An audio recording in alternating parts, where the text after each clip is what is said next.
Di sebuah kerajaan padang pasir yang makmur, hiduplah seorang raja yang terkenal keras kepala, gemar menguji ulama, dan sering menjebak cendekiawan dengan pertanyaan aneh. Namun satu orang selalu membuat sang raja gelisah sekaligus kagum, Abu Nawas. Abu Nawas bukanlah pejabat tinggi. Pakaiannya sederhana, sorbannya sering miring, janggutnya tidak pernah rapi. Namun kecerdasannya melampaui menteri-menteri istana. Suatu hari, datanglah 15 pendeta suci dari negeri seberang. Mereka terkenal sebagai ahli filsafat dan debat keimanan. Tujuan mereka satu. Kami ingin membuktikan bahwa Islam hanyalah keyakinan tanpa bukti rasional. Raja, yang diam-diam senang melihat Abu Nawas dipermalukan, berkata, jika pendeta-pendeta ini menang, Islam akan dipermalukan. Jika Abu Nawas kalah, aku puas. Maka diumumkanlah sebuah debat terbuka di alun-alun istana. Topiknya membuat seluruh negeri gempar. Tuhan itu ada di mana? Jika tidak terlihat, bagaimana bisa diyakini? Rakyat berkumpul. Para ulama tegang. Para pendeta tersenyum yakin. Dan di tengah kerumunan, Abu Nawas datang terlambat sambil membawa keledai kurus. Raja marah. Ini debat akidah, bukan pasar hewan. Abu Nawas tersenyum santai. Justru keledai ini akan membantu saya menjawab pertanyaan Tuhan. Semua tertawa. Para pendeta mencibir. Tak ada yang menyangka, hari itu akan menjadi hari paling memalukan bagi 15 pendeta suci. Pendeta pertama berdiri. Wahai Abu Nawas, kami orang-orang berilmu. Kami hanya percaya pada yang dapat dilihat dan dibuktikan. Katakan, di mana Tuhanmu berada? Pendeta kedua menyambung. Jika Tuhan ada, tunjukkan tempatnya. Pendeta ketiga tersenyum sinis. Apakah Tuhanmu tinggal di langit, di gunung, atau di istanamu? Rakyat mulai resah. Abu Nawas menggaruk kepala. Pertanyaan kalian sangat dalam. Sedalam sumur istana yang kemarin jatuh keledai raja. Raja tersinggung. Fokus pada debat. Abu Nawas membungkuk hormat. Baik, Baginda. Tapi izinkan saya bertanya dulu pada para pendeta. Para pendeta tertawa. Kami siap. Abu Nawas menunjuk pendeta pertama. Wahai Tuan Suci, di mana letak akalmu? Pendeta bingung. Di kepala. Di bagian mana tepatnya? Di otak. Di bagian otak yang mana? Pendeta terdiam. Abu Nawas tersenyum. Apakah engkau pernah melihat akalmu? Tidak. Namun engkau yakin memilikinya?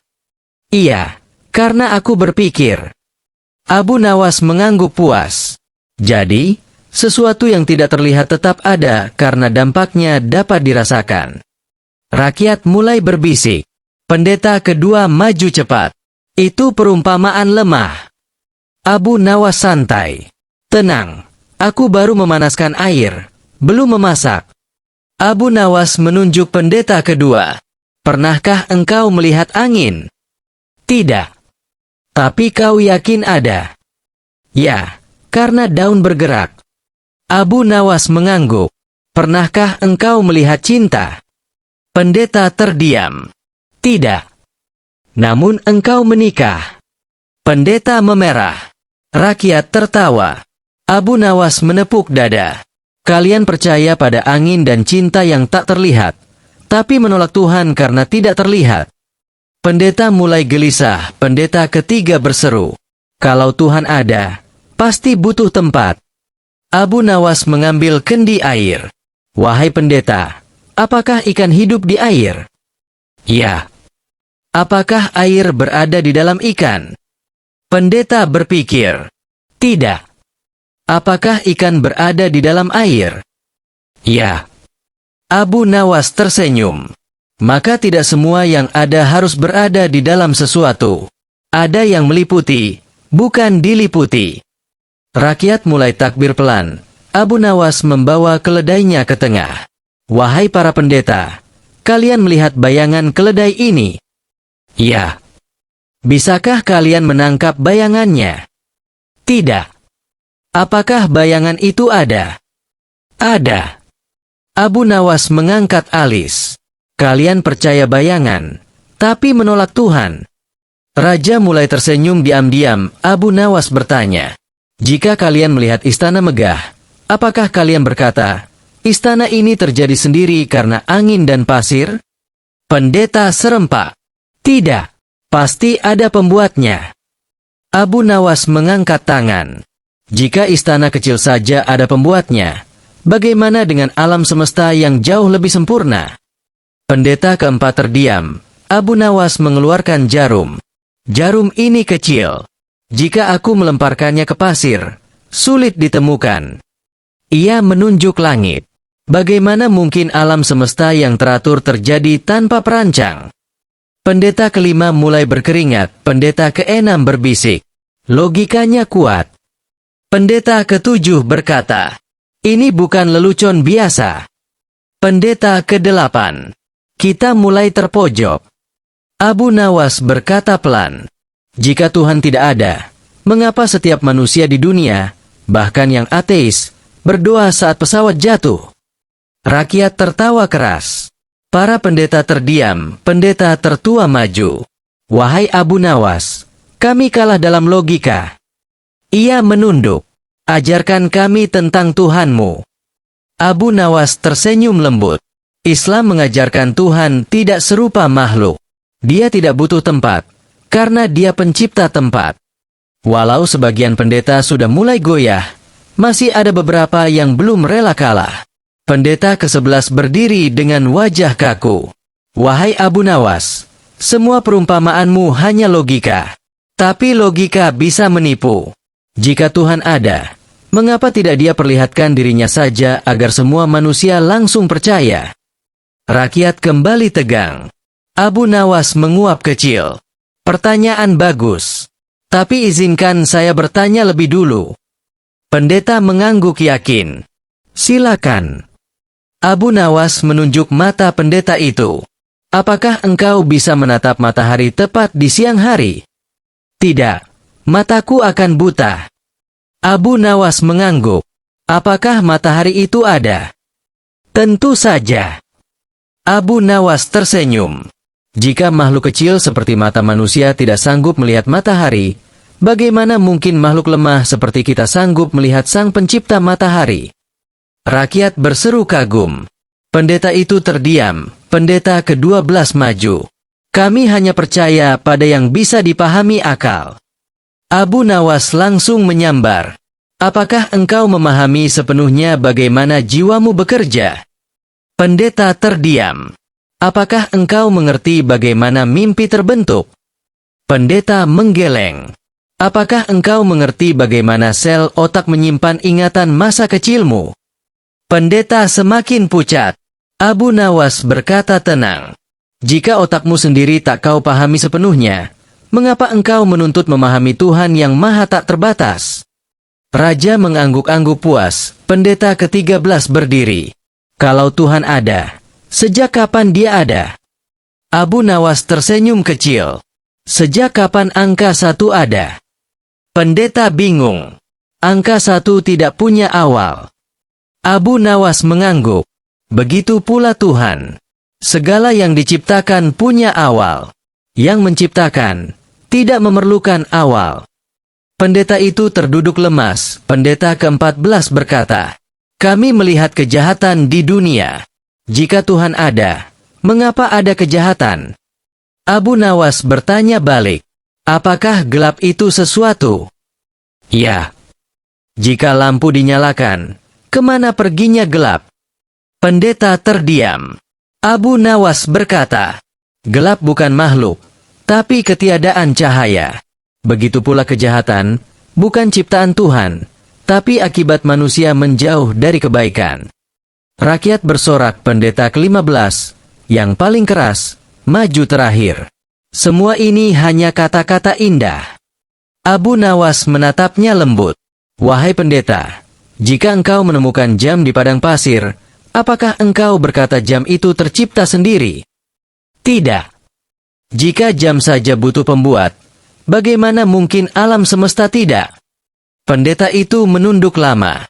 Air matanya jatuh. Aku tidak bisa membantah lagi.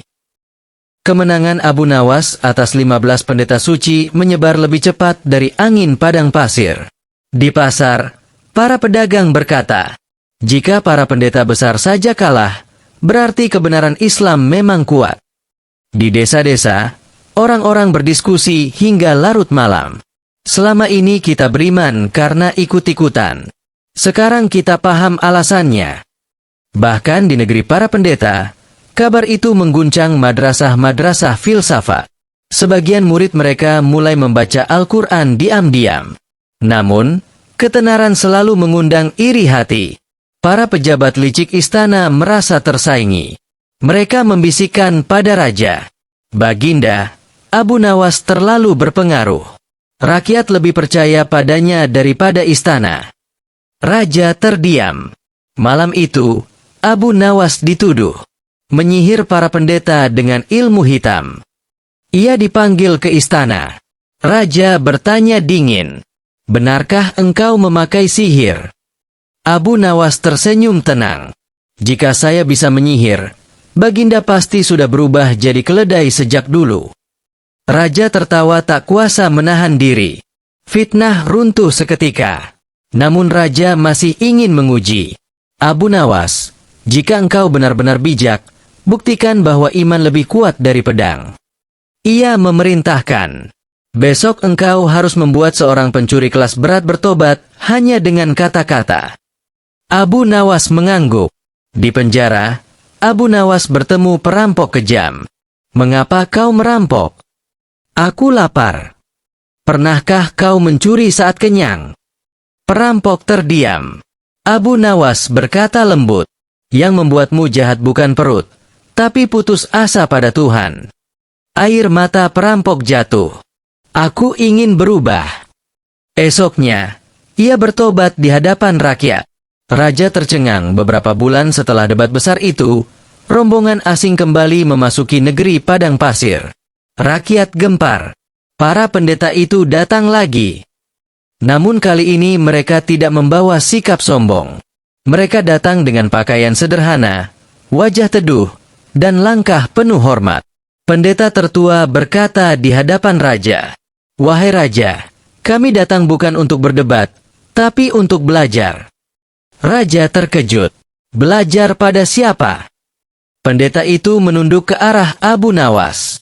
Kepada orang yang mengalahkan kesombongan kami tanpa menghinakan kami. Abu Nawas tersenyum malu-malu. Saya hanya tukang bercanda, bukan guru besar. Pendeta itu berkata lantang. Sejak pulang, kami merenung siang dan malam. Logika Abu Nawas menghancurkan kesombongan kami. Ia mengangkat kitab tebal. Kami mempelajari Al-Quran. Kami temukan keteraturan, bukan kebetulan. Satu persatu pendeta bersyahadat di istana. Tangis rakyat pecah. Raja berdiri terharu. Belum pernah kulihat kemenangan tanpa perang sebesar ini. Ketika Abu Nawas semakin dihormati, orang-orang mulai memujinya berlebihan. Engkaulah wali terbesar. Abu Nawas gelisah. Ia berkata pada raja, jika rakyat mengkultuskan saya gagal. Abu Nawas naik mimbar dan berkata, wahai rakyat, jika kalian memujiku, ingatlah, aku hanya penyampai, bukan sumber kebenaran. Ia menunjuk langit. Yang memberi hidayah bukan Abu Nawas, tapi Allah. Rakyat menangis tersentuh. Raja mendirikan majelis ilmu bernama Darul Hikmah Abu Nawas. Di sana diajarkan akidah dengan akal, iman dengan hikmah, dakwah tanpa caci maki. Negeri itu menjadi pusat ilmu dunia. Raja bertanya, wahai Abu Nawas, apa senjatamu? Abu Nawas tersenyum. Akal yang jujur dan hati yang rendah. Di usia senja, Abu Nawas berdoa, ya Allah, jangan jadikan aku terkenal, jadikan aku bermanfaat. Ketika nama Abu Nawas mulai dikenal hingga ke negeri-negeri seberang lautan, tidak semua orang senang. Di sebuah negeri besar yang dipenuhi filsuf dan pemikir keras kepala, para cendekiawan berkumpul. Salah satu berkata sinis, "Seorang pelawak istana mengalahkan 15 pendeta? Mustahil. Ini hanya propaganda kerajaan padang pasir." Yang lain menimpali, "Jika dia benar-benar hebat, kita uji dengan pertanyaan yang belum pernah dijawab siapapun." Maka mereka mengirim utusan dengan tantangan terbuka. Jika Abu Nawas benar bijaksana, suruh ia menjawab pertanyaan tentang takdir dan kebebasan manusia. Kabar itu sampai ke istana. Raja menghela napas. "Ujianmu belum selesai, Abu Nawas." Abu Nawas tersenyum kecil. "Baginda, hidup memang seperti keledai saya. Baru dicuci, sudah jatuh ke lumpur lagi." Di majelis besar, utusan filsuf berkata, "Jika Tuhan menentukan segalanya, manusia tidak bebas. Jika manusia bebas, Tuhan tidak berkuasa penuh." Rakyat kembali tegang. Abu Nawas mengambil busur panah. "Wahai Tuan filsuf, jika aku memanah, siapa yang menggerakkan panah?" "Engkau." "Jika angin mengubah arah panah di udara, siapa yang berkuasa?" "Angin." Abu Nawas tersenyum. Manusia memilih melepaskan panah. Tuhan menentukan hasil akhirnya. Majelis hening. Pilihan manusia nyata. Kekuasaan Tuhan tetap sempurna. Para filsuf mulai terdiam. Seorang utusan berkata, "Kalau semua sudah ditakdirkan, untuk apa berusaha?" Abu Nawas menunjuk petani di luar istana. "Apakah panen turun dari langit tanpa menanam?" "Tidak." "Kalau begitu, mengapa Tuhan memerintahkan bekerja?" Ia menepuk meja. "Takdir adalah hasil, usaha adalah jalan." Rakyat bersorak.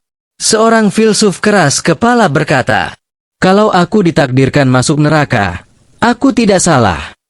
Abu Nawas tersenyum nakal. "Kalau aku menendangmu sekarang, lalu berkata, 'Ini takdir,' apakah kau terima?" Filsuf itu terkejut. "Tentu tidak." Abu Nawas tertawa kecil. "Berarti engkau tahu perbedaan antara takdir dan kejahatan." Majelis pecah oleh tawa dan tepuk tangan. Utusan negeri itu menunduk. "Kami datang dengan kesombongan, pulang dengan pelajaran." Raja berdiri bangga. Abu Nawas kembali menjaga kehormatan ilmu. Namun di balik pujian, Abu Nawas merasa takut. Ia berkata pada dirinya, "Jika manusia memujiku, aku bisa lupa bahwa aku hanyalah hamba." Ia mulai mengurangi tampil di istana. Suatu malam Abu Nawas berdoa lama.